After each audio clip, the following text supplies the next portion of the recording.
InnovaBuzz podcast, helping smart businesses be even more innovative. Hi, I'm Jürgen Strauss from InnovaBuzz. Welcome to episode number 46 of the InnovaBuzz podcast, designed to help smart businesses with an interest in innovation become even more innovative. In this episode, my guest is Peter Moriarty of itGenius. Peter talks to us today about cloud computing and how it is transforming both the IT industry as well as enabling small business to be more effective, more efficient, and more agile. He shares some great advice on security, on password management, and generally on the use of cloud services with us. So this is well worth listening closely to. This is a high-paced interview full of valuable advice, so strap yourself in and let's head into the hive and get the buzz from Peter Moriarty.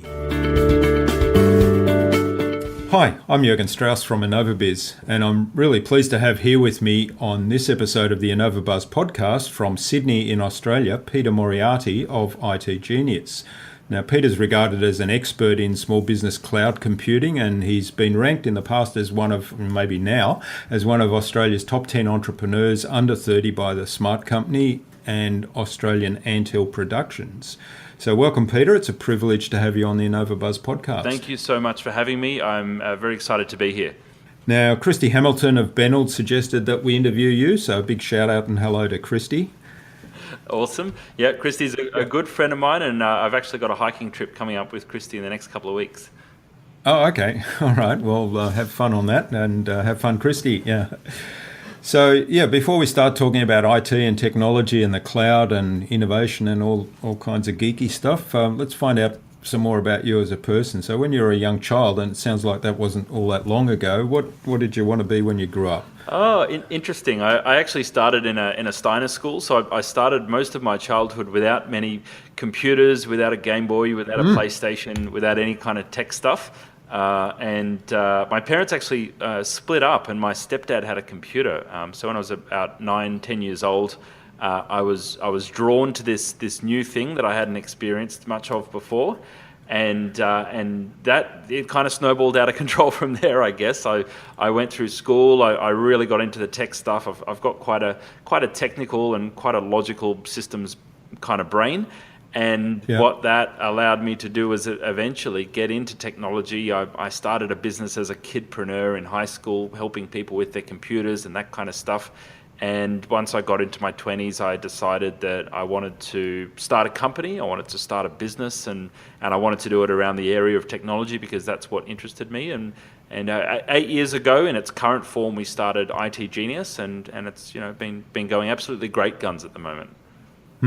Yeah, well, I think today, or probably going back to the late 90s or early 2000s, there was a huge opportunity for that, wasn't there? Because I remember when I first started with PCs, which was back in, I'm giving my age away here, that was back in the mid-1980s, and I got one of the very first home PCs, and I remember a nephew of mine was really interested in that. He was fascinated because he stayed with us for a little while and played with that and went home and told his parents, my sister-in-law and brother-in-law, that he wanted to get one of these things, and they said, oh, that's a waste of money, it's ridiculous. And then when I told them, I thought that was probably a good idea to let him have a play with those. So they actually got him one, and he ended up going a very similar course to you, but he ultimately became a consultant with McKinsey. So there you go.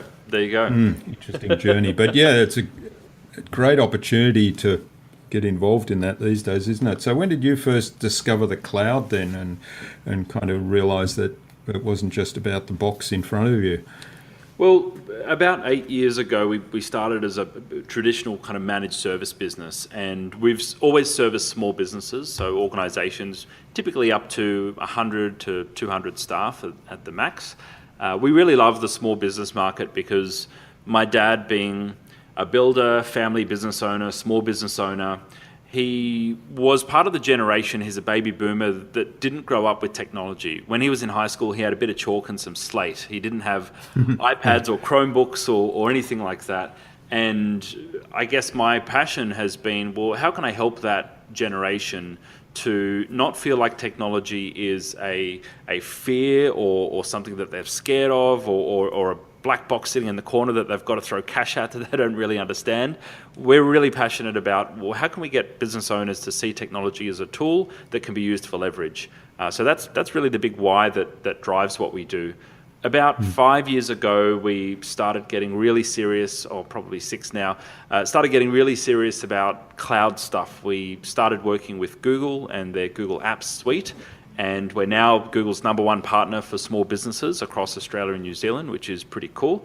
And we started seeing how things were changing. All of a sudden, we found that, hey, if I can put a customer's emails on Google, then they're not going to have the downtime when their server goes offline in the office, or if their crappy ADSL internet connection, which most small businesses have, goes down, well, then there's not going to be downtime for their staff. And if someone can use a cloud-based tool like an online accounting system like Xero.com, well, then their staff aren't going to need to use remote desktop or VPNs to dial into the clunky old server humming away under a desk anymore. And that really inspired us, because a lot of the small business IT consulting industry were really fearful about the cloud, because they thought that they would stop being able to sell servers. And so they were, for a long time, and still, sadly, some of those consultants are very anti-cloud because it's eating into their revenue and their ability to make money selling boxes to people. But we decided, well, if the industry is going to go one way, if they're going to yin, we're going to yang. We'll go the other way. And we went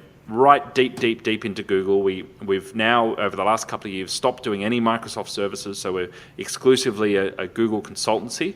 And our focus has just been on, how can we liberate businesses and business owners to work from anywhere, to work from any device, and to have flexibility in how they grow their teams and shape their business? That cloud thing is now in our DNA. We're now getting into Chromebooks and devices and cloud-based VoIP systems and all that fun stuff. But at the core, it's always about, how do we serve small business owners? How do we get them to take advantage of technology, but get tech on their side? The idea of serving small businesses is really good, and a lot of my guests that I have on are very much in that mindset of serving the client, which I really appreciate that you're in that category as well. But with the benefits of the cloud as you put them for the small business owner, I mean, it's just enormous, isn't it? And having access to your files, your data, and even software wherever you are is just magic. Absolutely. The big changes that we see is that previous software, you install it on your machine, your Microsoft Office, your Outlook, and or your Mac Mail or whatever you're using. Even though you might think, well, I only have to set it up once and then it kind of works. When you start to grow and scale a team, that's when the hidden costs start to show up. If you've got a team of 10 or 20 or 30 or 50 employees, over time, well, Sally, who's sitting in the corners, Outlook is going to drop out every now and again, and she'll need to re-put in her password and mess around with things. And then maybe Bob, who's sitting in the other corner, well, Microsoft Word isn't quite working today. He's got to do a reinstall, and that might lose half a day of productivity here, a couple of hours there. But the other costs are, well, you've got to call the IT guy again, and it's another $200 an hour, and you just kind of get the bills at the end of the month and you pay it, and you're not quite sure why, but you just do. And then there's the server costs. It's like, okay, well, we've got to maintain it and back it up and do all the other bits and pieces and spend another $20,000 every 3 to 5 years on more capital infrastructure. The big change there is when you move to something that's fully cloud-based and fully browser-based, and Google in particular are born in the cloud, they're born in the browser, just like the Xero versus MYOB conversation. When Google are born in the browser, it means that they just don't have they don't have any legacy apps holding them back from innovating themselves. So Google are able to swiftly and quickly deliver updates to their platform, which is instantly rolled out to the now 1 billion people using Gmail across the consumer and the business versions. And what that means is that they're not trying to manage 10 different versions of their software that have to work with 10 different operating systems and 10 different teams to manage all of that. They just have one platform to make use of. And it's just like if Xero want to roll out a feature to their customers, they roll it out and boom, all of a sudden it goes across their hundreds of thousands of customers. I think Xero are nearly up to a million customers on their platform now. So that's really the reason, I guess, why we chose to work with Google, and why we see it as so innovative and such a strong choice for small businesses. Yeah. For all businesses, really. Large businesses run it as well. That's right, yeah. And I think they have enterprise plans, don't they? Of course. Well, look, so a lot of large companies run it. Dick Smith are one, or probably not so much anymore. We've done a little bit of work with those guys, but PwC are now a Google Apps partner. Woolworths are one of the largest Google Apps partners in the world. New South Wales Department of Education and Training have all students, faculty members, and staff, teachers running on it. Over 1 million mailboxes in that account, which is crazy. They get it for free, lucky them. But there's certainly plenty of large organisations that are now running Google. And you touched on this, but the updating of the software, that was one thing that used to annoy me quite a bit, particularly with the accounting software. As a small business, you do your accounting software on a PC package, send the file to your accountant at the end of the financial year. They'd do the reconciliation and whatever adjustments that they needed to do before submitting the taxation stuff. Then they'd send you back the file, the adjusted file, which you had to install on your PC, and that ended up being in the new version of the software. So then you had to pay to update your software so that you could read your data again. Absolutely. So, having it on the cloud, as you say, they just run out the updates, and you put your accountant in as basically you can add them as an accountant, as your advisor, so they have access to the live data, and then any changes that they make to reconcile and so on, and also you can bring your bookkeeper in, so everybody's working off the same data. So it's the same with the team thing. Absolutely. And the other thing that used to annoy the hell out of me when I started off the business, I was on Outlook. Actually, before, in the corporate world, I was on Lotus Notes, believe it or not. So you will appreciate how painful that was.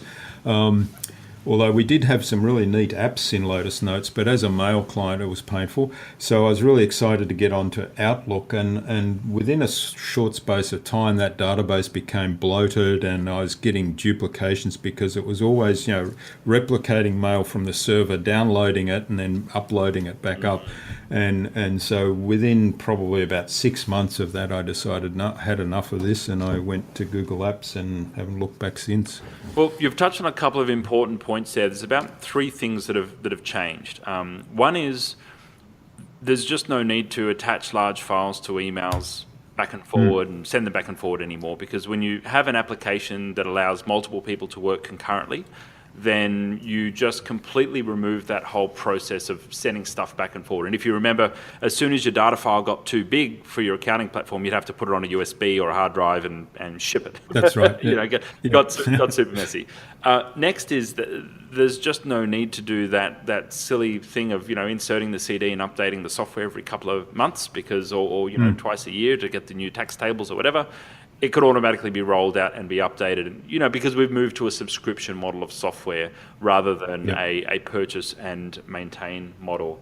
There's a very different way of working now, and one of the best examples is without the need to download everything to your actual computer. That really changes the game, particularly with email. And the biggest shift that we see for businesses who are moving away from Outlook and over to the business version of Gmail. And I should note that you can bring your own domain name. You can. That's right. When you sign into Google Apps, you're not using peter.moriarty_sexyhoney69 at gmail.com. I've actually got my business email address, my @itgenius.com email address is on Gmail.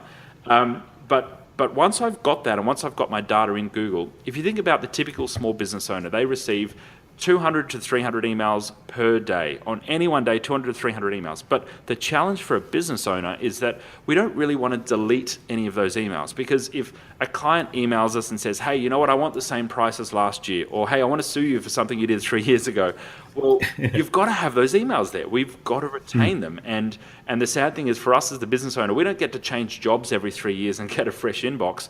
We've got to keep 5, 10, maybe 15 years of emails with us.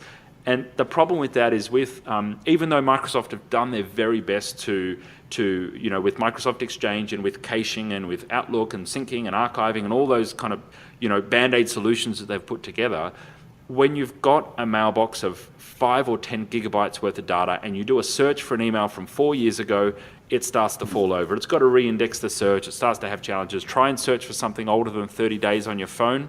You've got no hope of that happening.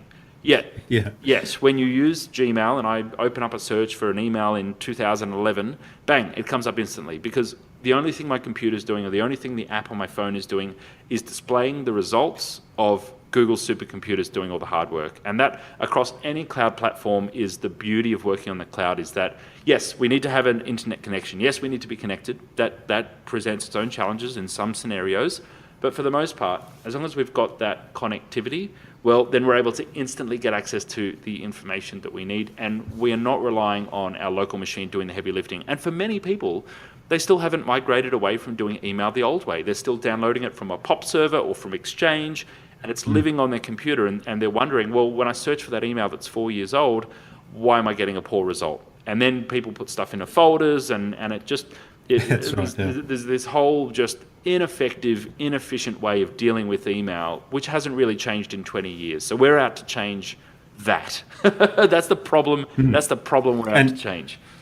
Yeah, and of course, you touched on the search within Google. I mean, Google's pretty good at search, right? So it works in their favour for the email as well. I remember the other thing I did when I first started using Outlook was build this folder structure, so a file structure, because I was very very anal about that, to file things away and be able to find things very easy. So what I found was I would get an email, I would read it, I would say, yep, that's one that no action necessary, I'll file that away, I want to keep that. So I would take a minute or two to determine where should that be filed. I would then file it away, and then a couple of days later I'd think, now I should go back and refer to that email because there was something came up that I needed to refer back to it. And then it would take me about 10 minutes to figure out where I actually filed it. And then I'd do a search, and the search, as you say, with Microsoft isn't really good, or wasn't in those days. And so I realised, hang on a minute, I've sort of spent 15 minutes for one email figuring out where to file it, and then I still can't find it. So that was the other thing. Now I have a few folders, but they're kind of the day-to-day management things. But most of the things I just, once I've dealt with it, I just go archive, bang, and I know it's going to be easy to find. Yeah. Oh, look, it certainly changes the game.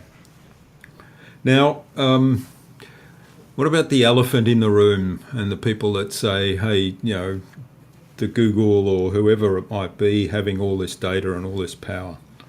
Well, Google approach consumer accounts and business accounts very differently.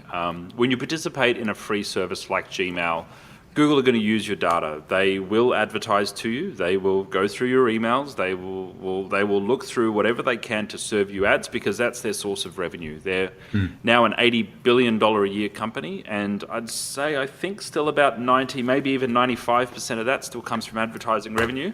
They're working very hard to build out other businesses in home automation and auto and Google Apps. Their enterprise business and cloud is areas that they're looking to build new businesses. But if you're using a consumer service for free, there's a bit of a quid pro quo. You've got to give up something, and that's allowing Google to advertise to you.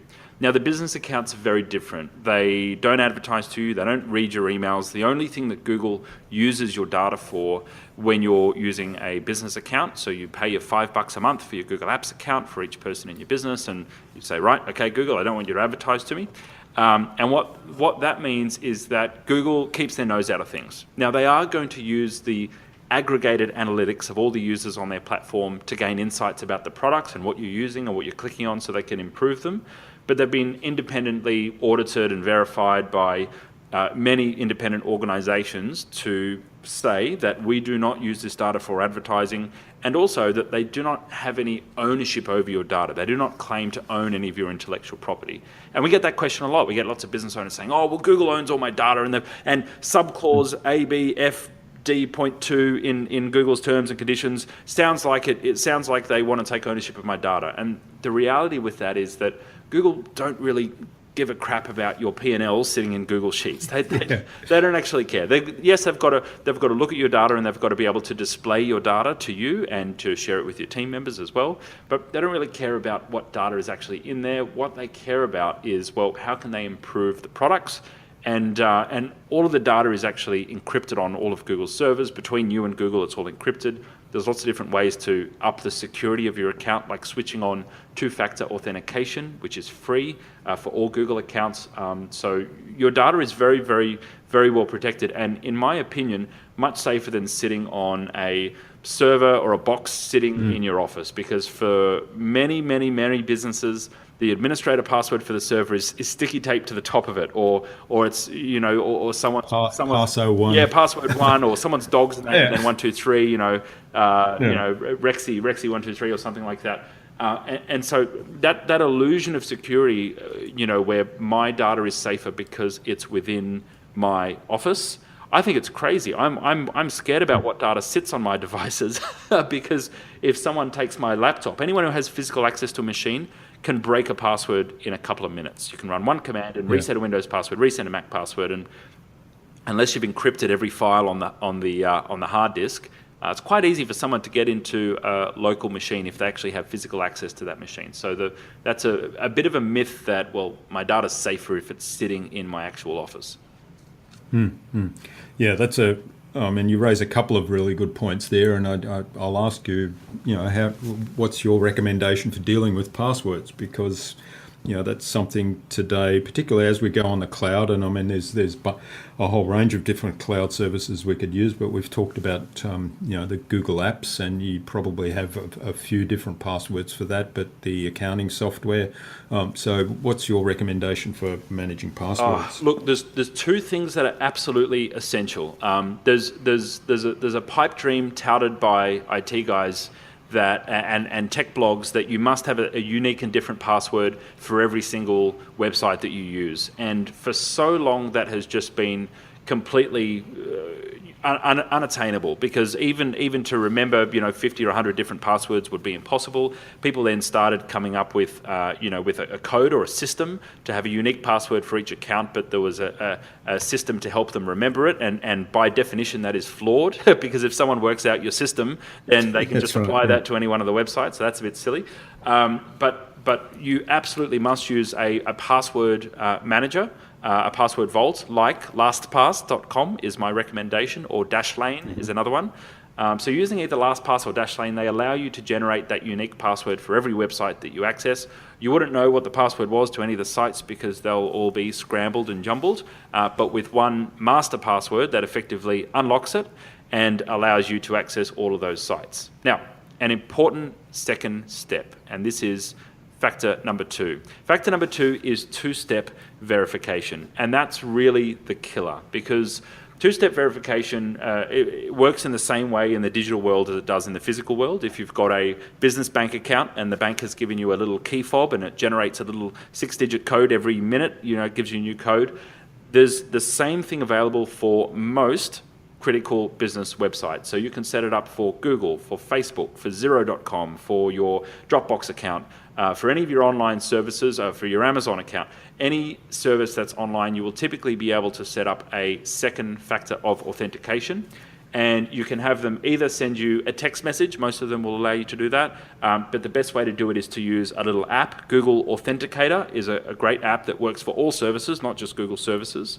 So you download the Google Authenticator app for either your Android device or your Apple device, and use that as your second authenticating device. It generates the tokens for you. Now, what that means is, even if somebody got my username and password for my Google Apps account, which is the keys to the house, it's got everything.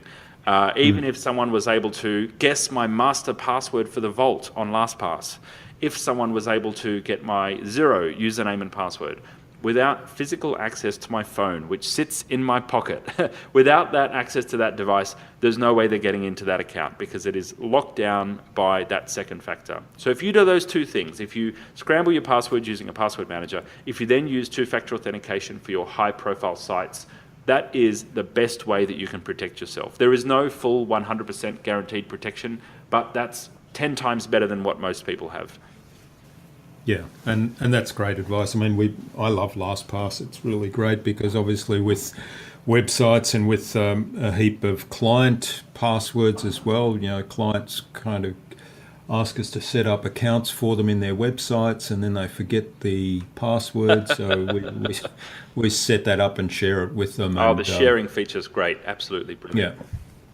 So it means we don't have to remember passwords either, or where we've stored them, and it's just brilliant. Yeah. And to explain that for the listener, if you've got a virtual assistant or someone else in your business that you'd like to share the ability to log into a website but not actually share the password, if you both have LastPass accounts, you can effectively delegate access to one of your shared passwords and grant someone the ability to log into a site. It might be a WordPress blog, it might be your Xero account, whatever. You can give them access to log into the site without revealing the password to them. So it means, for the most part, they can access the site but not have any control over it. That's right, yeah. And you can turn that off with a click of a mouse, right, if you need to.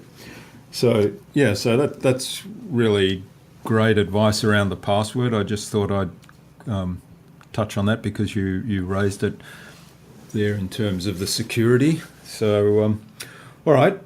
So in terms of your own business, where do you get most of your business from? I guess a lot of it is through Google then, or through the Google partnership.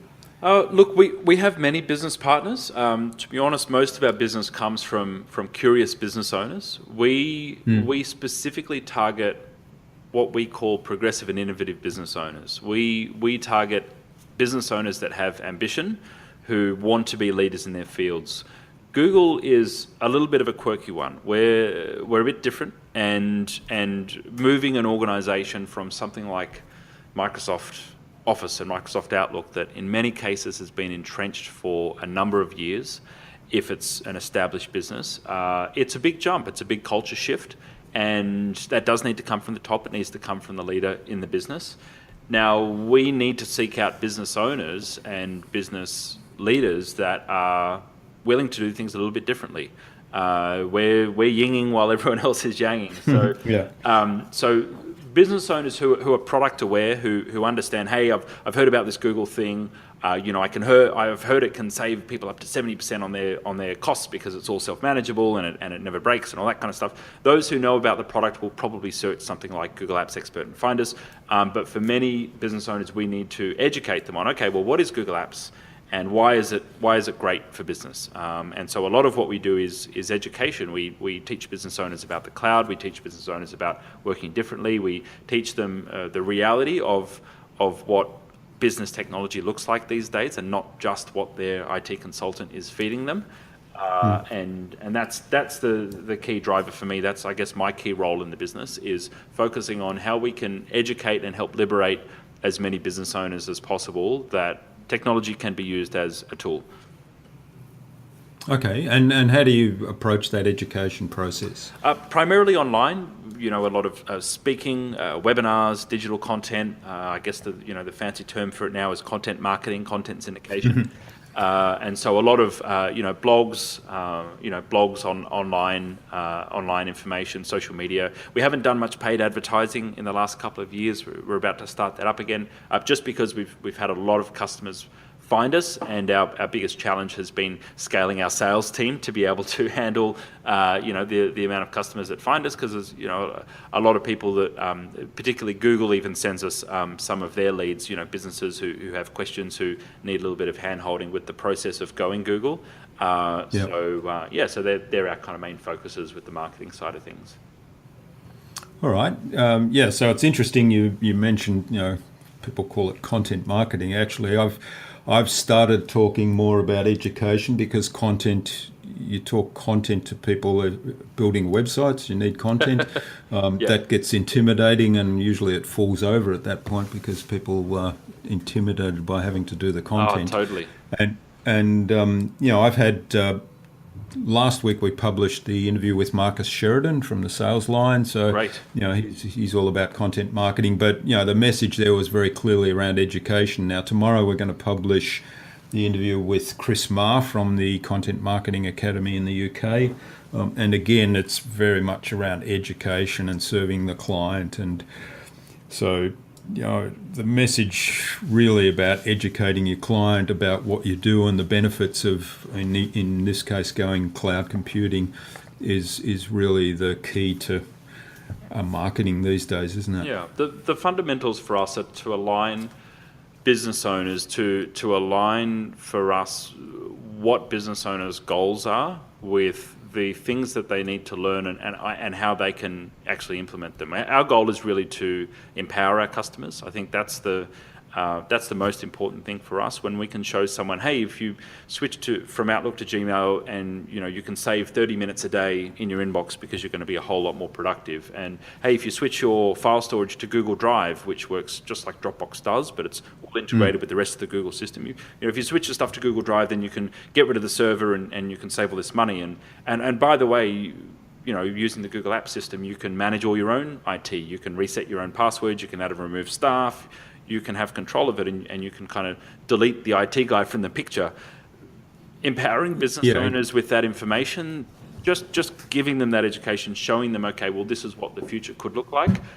For many, it's no question that it's the right thing for those business owners to move forward for us. So the business owners that do get in touch with us and start a conversation around Google Apps, 70% of those proceed to engage our services to get set up on the Google platform. And that sounds like a ridiculously high number, but it's because we've invested all of our energy in educating our prospects and giving as much as we can possibly give up front. We don't hide anything. We put prices publicly. We put absolutely everything out there.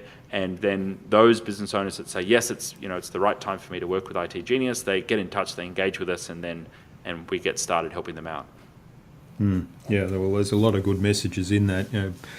Openness, transparency, educating your client that really I just believe it's critical. Connects with people, and I think in the world that we're in now, and our business our customers aren't Gen Y. They're not. Our customers are 35 to 55 years old. They're probably Gen X or baby boomer, and they've been running their business for a number of years. They're not particularly going to be the most tech savvy people in the world. They're going to be savvy, but they're not going to be tech experts. That's why they're coming to a tech expert.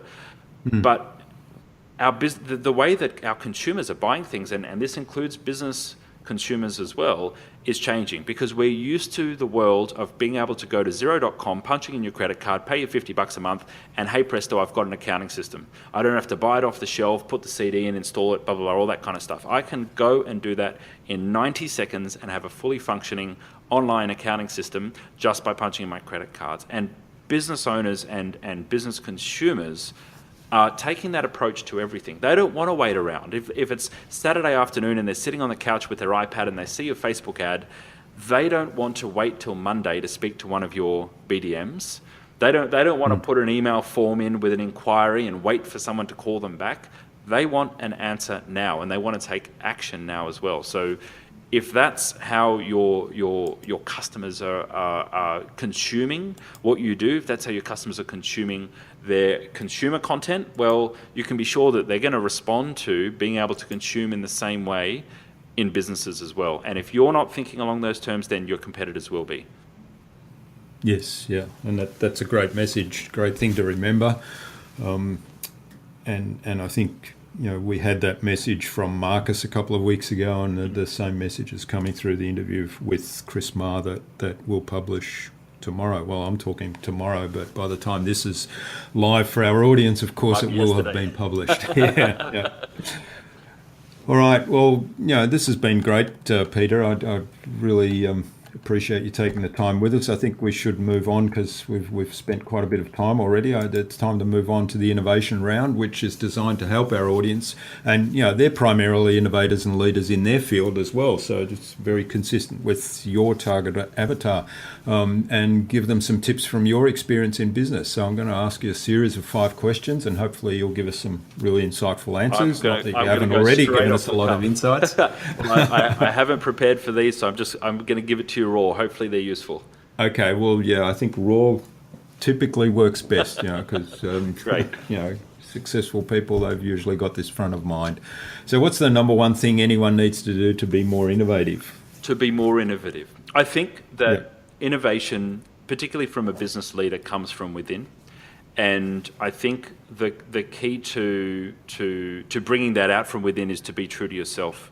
When you think about successful entrepreneurs like the Steve Jobses and the Bransons and the Gary V's of the world, they are 100% happy to be themselves and bring their own personal flair to their business.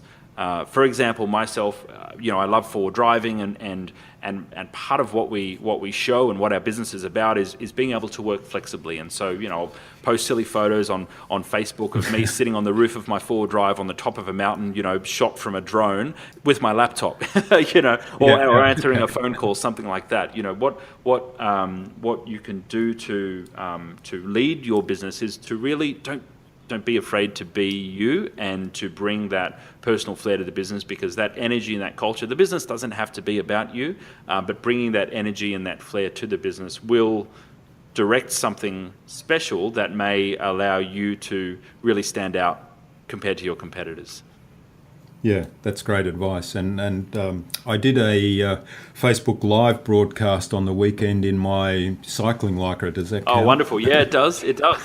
Well, as long as you can link it back to business somehow. Yeah. Well, it was about business. Oh, great. Yeah. All right. So what's the best thing you've done to develop new ideas? Oh, I think for us, particularly in our industry, is to look to two things. Number one is to look to other markets that are more mature than our market. We work primarily across Australia and New Zealand, and with the IT technology space, we find that the US is typically around 2 to 3 years ahead of us, although the gap is certainly closing. The UK are pretty similar as well, so looking to those markets to direct how we work has been a real big one for us over the years. Number two would be to look into other industries and don't base our strategies on what our competitors are doing. First, base our strategies primarily on other business models, other industries, other completely different areas of business, and try and work out how we can adapt them to our business. And don't start on the drawing board of mimicking someone else in your industry. Start on the drawing board with something completely new and completely different. An example of that is that our business, we started as a traditional IT consultancy, and we looked to other IT consultancies on how they structured their businesses, and we hired all Australian staff, and we tried to build a managed service practice, and it worked, but it was always less than 5% net profit per month. It was just a typical IT services business, and we had the same challenges that all of our competitors had. And it was the moment that we started saying, okay, well, what if we had some offshore staff helping to manage the delivery in our team, even though none of our competitors were doing that because it just wasn't the way things were done? What if we started using online marketing campaigns and landing pages and automated webinars, which none of our competitors were doing because no one else was doing it in their industry? Could that work? And as soon as we started taking ideas, radically different ideas from completely different industries, and just trying them in our business because we had nothing to lose, well, that's when we started to really succeed. And we've continued to do that. It is now a strategy that anytime we find ourselves doing something just because the rest of the industry is doing it, we've got to stop ourselves and go, wait, hold on, hold on. Let's have a think about this. What is the actual best way to do this if we were to start from scratch? Yeah, that's fantastic advice. And I've been listening to a lot of podcasts in the last couple of weeks because we've got another idea I'm developing with another business partner, and I've been listening to a lot of podcasts that are completely unrelated to this, but looking at what's the strategy behind their success. And it's amazing when you take that approach, how many ideas you can actually generate from that. So it's really good. Yeah, definitely. Good advice, yeah. All right, so, well, maybe we know the answer to this. What's your favourite tool or system for improving productivity and allowing you to be more innovative? Oh, I'm going to go against the grain on what you're probably guessing the answer here. I think what's most important to me when I think about innovation and actually executing innovation is that Many entrepreneurs, well, I find this myself, I'm sure other entrepreneurs find this as well, is that we're great at coming up with ideas, particularly if you're the founder / visionary kind of entrepreneur who comes up with ideas and comes up with crazy things. The most important thing for me is actually not my ideas. The most important thing for me is the ideas that I say no to. And I have forced myself, I have beat myself into a pulp to become a planner and become a more strategic and diligent business operator rather than just being that crazy ideas guy. And I think the most important thing for us to be successful in our idea generation and product launches and productivity for us is actually the planning side and saying no to lots of things. It's setting 3-year targets and 1-year targets and quarterly targets and then saying we will not deviate from this plan because we've got so many ideas. These are the ones that we're going to put in place this quarter, and trying super hard not to actually launch any new products, not to launch any new services. Now, sometimes some will come along and we're just compelled to do it because they are just so compelling that we absolutely have to. But the most important thing for me is actually what we say no to, and that's having also my team around me to be involved in the decision-making process on whether or not we actually execute ideas. Anytime I've got an idea, I now have to run it past the rest of the team, which is probably the best thing because we try and squash at least 2 out of 3 ideas to make sure that we're actually kept in check on what our strategic goals are for the business. That's actually a really good advice because it's, I think the shiny new object syndrome is kind of a term that's comes up in a lot of groups that I talk about, and I think that's exactly that we have these new ideas and the new thing. The variety is such a compelling driver that we tend to jump from one thing to the other. So how do you have a system for going about that, or is it what you said that you run it by the rest of the team? Well, look, we're a big fan of, in terms of structuring the business and the goals, we're a big fan of the Rockefeller Habits, which was initially a book by Vern Harnish of that title, but the revised book is called Scaling Up. That's our planning process. That has nothing to do with idea generation or innovation. That has to do with how you plan the business and how you execute goals and align your team towards achieving those goals. I think adhering to that management structure and the discipline of business growth and working towards business goals using those methodologies, I think that really aids us, that when we do idea generation, well, we don't think, hey, let's go and implement this tomorrow and give it a go or try and do it over the weekend. We actually take it to the management team and we say, hey guys, look, I know that we've got all these things on our quarterly priorities. Here's something that's come up. Is this important enough for us to deviate from our plan? And just asking that question, that is the best qualifying question for any idea that comes up, because it's got to be pretty good for us to put aside the 6 or the 8 or the 10 things that we've said we're going to focus on this quarter. It's got to be pretty good to push one of those aside or multiple of those aside to chase a new idea. Yeah, that's great advice. And I think a lot of small businesses really don't have good planning systems in place. And what you've described there is actually really good. And we tend to do a lot of planning and focusing on 90-day objectives and that, but we probably should be more disciplined in the way that you describe around ideas. So, yeah, something I've learned as well. All right, so what's the best way to keep a project or a client on track?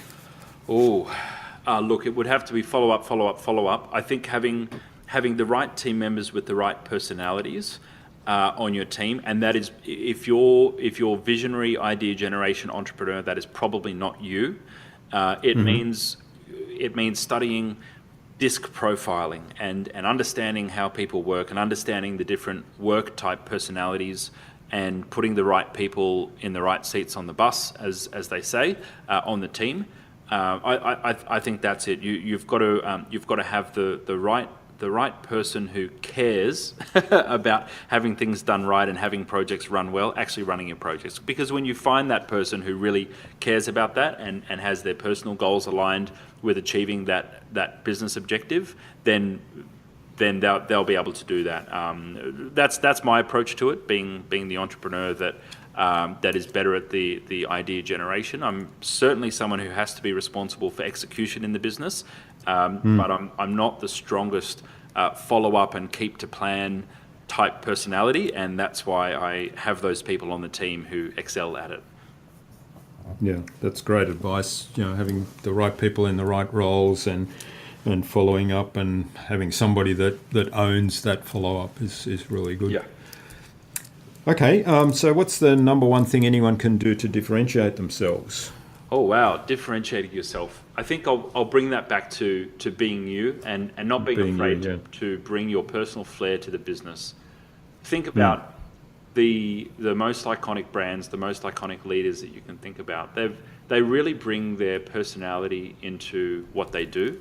And it doesn't necessarily mean, I can't really bring here's why forward driving is great for IT, but I can we don't put that in our EDMs or anything like that in our marketing that goes out, but in the right space, for example on social, it might be appropriate for that. So I think find a way to bring that personal flair either through the culture in the business and through the innovations that you drive through the business, because that's the more that you allow yourself to light up and for you to bring your best to what you do in your role in leading the business, well, the more that's going to flow through the rest of the organization as well. And you doing that gives your team permission to do the same as well. You bringing that personal flair to the business gives your team permission to do the same, and you're going to get much better results from everybody as a company. Yeah, that's great advice. And clearly, being yourself and having that personal flair that nobody else has that, right? So you've differentiated no one can yourself. Mimic you. Someone could copy your staff, your systems, your processes, your strategy, your quarterly goals. They could copy all of that, but they can't copy you. Exactly, yeah. All right, so what's the future then for you and for itGenius? Wow. We feel like we're about 10 or 20% complete on our vision, and our goal for the last 5 years has been to be the number one Google Apps consultancy and small business technology consultancy in Asia Pacific, and we've reached that number one partner spot with Google, which is really awesome. For us, though, we still believe that there are so many businesses that we are yet to help. And so that's what we're looking to do, is to continue that mission and that vision to liberate and to empower small business owners, help them get technology on their side. And until I get bored of that, I don't know. I reckon I've got at least another 5-10 years in me in this business. We'll see. Okay. We'll see where we go from there. Yeah. And where do you see the industry headed in terms of cloud computing? Oh, look, I think small businesses that have launched in the last 5 years, we call them cloud natives because they launched in the days where they already had Xero. They're already using cloud-based task management systems. They're using maybe a cloud-based ticketing system like Zendesk or a cloud-based time management billing system like Harvest. They're using these systems and they don't have the legacy hardware anywhere in the business. It just doesn't exist. So these cloud natives are now in every industry, and to the listener, they are in your industry as well. So if you're a bit of a laggard, that's okay, wherever you are right now, but be mindful that this business that is outsourcing, that is not spending any money on IT, they're spending a little bit, but they don't have the massive overheads and the clunkiness of legacy IT. These are the guys that are innovating in your industry and that will be competing with you. So I think that's the greatest opportunity for businesses that want to compete with, if you're an early stage business, if you want to compete with the more established incumbents in your industry, well, that is your greatest advantage, the ability to be agile, the ability to use software that is agile as well. And for those businesses that are still doing IT a little bit of the old way, that's absolutely fine. Don't want to make you feel bad. But this is also an opportunity for you to move first before your competitors. And going cloud doesn't mean spending another $1,000 or $2,000 a month with your IT guy to put your server into a data center. That's not cloud. We call that faux cloud because it's a fake cloud.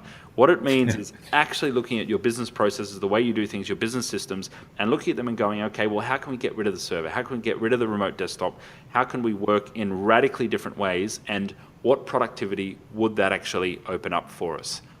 because I see, as Matt Barry from freelancer.com says, every single industry is being overtaken by software rapidly, and that can either be a threat to you or it can be an opportunity. It's completely your choice.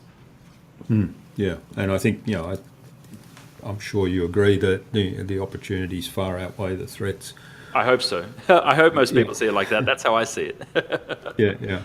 I mean, just looking, I mean, I had a scan through your website and some of the products you have there, just thinking that, you can have this little box that's the size of maybe 2 cigarette packs that essentially replaces the big desktop computer, because, you don't need a big hard disk, you don't need a huge processor on there, you don't need all the rest of the stuff. Basically, it just plugs into a monitor somewhere, which, you don't have to bring monitors around. So you just have this little box and plug into the internet, plug into some monitors, and you're away. Yeah, it's a new world. And to the listener, we're talking about a Chromebox, which is a little bit like a Chromebook, but it's the desktop version. And it's a small computer, as you said, size of a couple of cigarette boxes, something tiny. And what it does is it only runs a Chrome browser. It's effectively Google's Chrome operating system. So there's no viruses, absolutely no security holes in the system, no maintenance required. It's all self and automatically updating. You bring your own keyboard, mouse, and computer screen, and you plug in an internet cable and whatnot. But this little device, which is around $500, replaces a desktop PC. And when you think that you would normally spend $1,000 or $1,500 on each PC package that you purchase for the office, plus the software, plus all the other bits and pieces, this is a radical change. And you can use these for fully fledged desktop working machines. I use one of them myself in the office, and it allows me to get everything done that I need to. So lots of really big changes happening in devices. That's only really available for cloud natives, for businesses that have gone 100% cloud, because you need to do everything in the browser on those machines. Very, very exciting stuff. Yeah.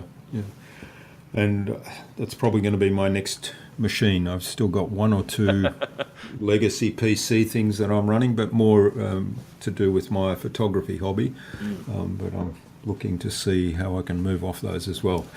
So, all right, then what's the number one piece of advice you'd give to any business owner who wants to be a leader in innovation and productivity? Oh, wow. I think educating yourself. I think listening to this podcast is a great start. Listening to any podcasts, it wasn't Seth Godin. It was the guy who wrote Outliers. Malcolm Gladwell said that to succeed, you don't need to outwork everybody else. You just need to outlearn. And I think that's really important. Is the more that you can educate yourself, the more you're going to be able to execute at a high level.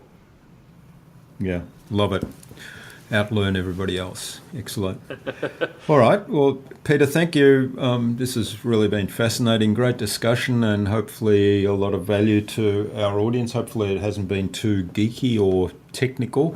But I think, the message about that things are moving to the cloud, that there's huge benefit to business to be in the cloud, and also around innovation and education has come through really strongly today. So thank you for that. Now, where can people reach out to you and say thank you for all that you've shared with us? Oh, thanks very much, Jürgen. Look, if you're interested in getting in touch with myself or the team, itGenius.com is the best place to interact with us. We've got heaps of education there, about Google, about apps, about cloud stuff. There's a blog and plenty of information there. But if you'd like to say hello personally, if you search Twitter for Peter Moriarty, you'll find me. To be honest, I'm not on there much. It'd be better to go to Facebook. So if you search for my name, Peter Moriarty, on Facebook, then you will find me there. And look forward to chatting, saying hello, and we can probably link to those in the show notes as well. Yep, we'll definitely do that. We'll link to all that in the show notes. So finally then, who would you like me to interview on a future InnovaBuzz podcast, and why? Oh, wow. That's a great one. Maybe we could hook up some of the leaders at Google who will be very happy to talk about how devices are changing in the enterprise. There's a lot of interesting stuff happening in Chrome. But look, I reckon any celebrities that you can bring on board, that's always great. Any business owners that allow your audience to think differently. One of my mentors, James Schramko, who's a online marketer, internet marketer, and business guru as well, is an absolute master, with content, with online information, with online marketing, and interestingly, I said earlier that we've taken a lot of lessons from the internet marketing and online marketing community and applied them to what is, I guess, a more traditional business, an IT, a technology consultancy, and a lot of that came through the mentorship of James. So I reckon if you can get the Shramco on here, it'd be awesome. Well, we have actually had James on here in an earlier episode, and it was awesome, yeah. So that's great. Maybe we'll have him on again. But certainly, I'd love to have some Google leaders on here. In fact, I was thinking of getting my son on this podcast because he actually works for Google over in the US. Oh, excellent, great. But he may, it may be a bit of an issue for him. But but if we could get some of your contacts on that, we'd be happy to speak to us. Google have a thriving office here in Sydney, and we can make some introductions for you. Excellent. Would love that. Thanks, Peter. So again, thanks very much for sharing your time and your insights with us today on the podcast. You've been so generous, and I've really enjoyed this and learned a lot. I've made pages of notes here as well. So I wish you all the best for the future of itGenius and that vision of becoming number one in Asia Pacific for the Google partner. And let's keep in touch, and we'll let you know when we publish this podcast. Jürgen, thank you so much for having me on the show. I appreciate it. Thanks. I hope you enjoyed meeting Peter as much as I enjoyed this interview, and there was something for you to learn in this episode as well. All the show notes for this episode will be at innovabiz.com.au/itGenius. That is ITGENIUS. All lowercase, all one word, innovabiz.com.au/itGenius. We'll have all of the links and everything we spoke about in this episode and in the show notes there. In addition to James Shramco, who has been a guest on a previous InnovaBuzz podcast, but who we'd love to have back sometime, Peter also suggested I interview one of the leaders at Google in Sydney to talk about some of the exciting changes happening in Chrome on a future InnovaBuzz podcast. I'm looking forward to those introductions and sending an invitation from me for the InnovaBuzz podcast courtesy of Peter Moriarty. Thank you for listening. Pop on over to iTunes or Stitcher or Pocket Casts, whatever your favourite podcasting app is, and subscribe so you'll never miss a future episode. And also, while you're there, please leave us a review, because reviews help us get found, and not only that, your feedback helps us to improve.